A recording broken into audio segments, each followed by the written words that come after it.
Desde o início da minha formação em Brain Spotting, especialmente quando eu comecei a me aprofundar mais no estudo, eu sempre tinha a sensação de que tinha algo mais, que sempre podia ir além, que sempre tinha coisas novas a serem integradas, a serem vistas, né? Rever o David sempre trazendo novidades em cima daquele conteúdo, mesmo de fase 1 e 2, né? Também trazia essa perspectiva do quanto a coisa ainda tinha muito que crescer, né?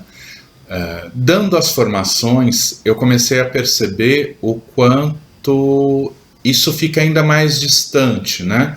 Na verdade, o que eu quero dizer com isso é o quanto isso depende de um movimento da própria pessoa, né? Por quê? Porque quando a pessoa faz uma formação de fase 1, ela sai com um olhar muito técnico. Então, o Brain Spotting é uma técnica que eu aplico em um determinado momento dentro de um processo terapêutico.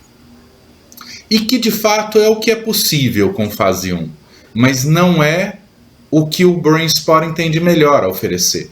Por quê? Porque quando a gente tem um olhar muito técnico sobre o Brain Spotting, a gente vai estar limitado àqueles casos mais clássicos, aos traumas, aquelas situações onde com maior clareza a gente identifica determinados focos para trabalhar.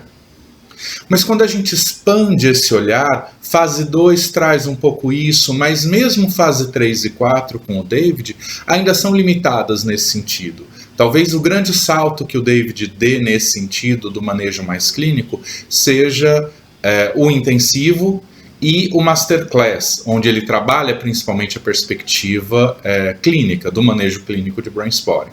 Então, aproveitando dessa lacuna, eu fiquei pensando como oferecer um recurso para as pessoas que estão em formação ou que já têm aí algum tempo de prática, mas que ainda se sentem limitados com relação ao uso do Brain Spotting, como oferecer esse salto, ou como ajudar essas pessoas a darem esse salto além desse olhar técnico, né? E aí sim entra a perspectiva de abordagem. Por quê? Porque se a gente pensa o Brain Spotting como a base do nosso olhar para o cliente, a gente vai estar usando a neurociência como essa base, a gente vai estar usando a autorregulação dos processos subcorticais como base para esse olhar. E aí o que ajuda, o que dificulta essa autorregulação?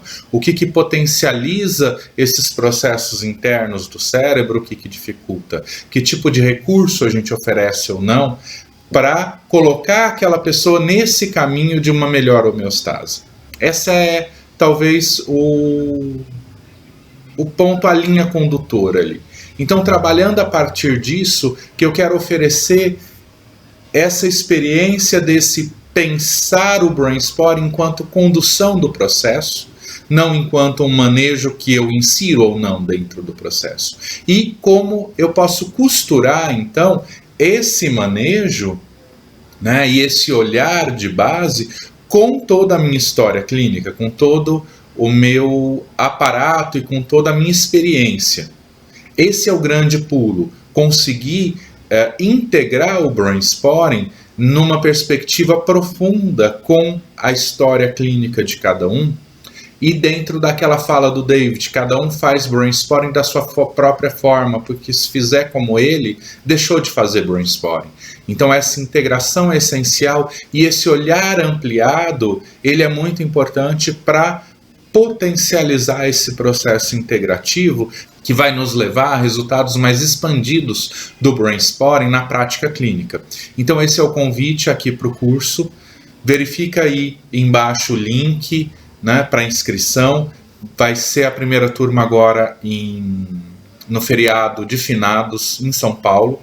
Então sejam todas bem-vindas. Eu espero poder auxiliar nesse salto de olhar do Brain Spotting para além dessa perspectiva de um manejo mais técnico para um manejo mais clínico, expandido e integrado dentro de todo aparato e história clínica de cada um. Um grande abraço.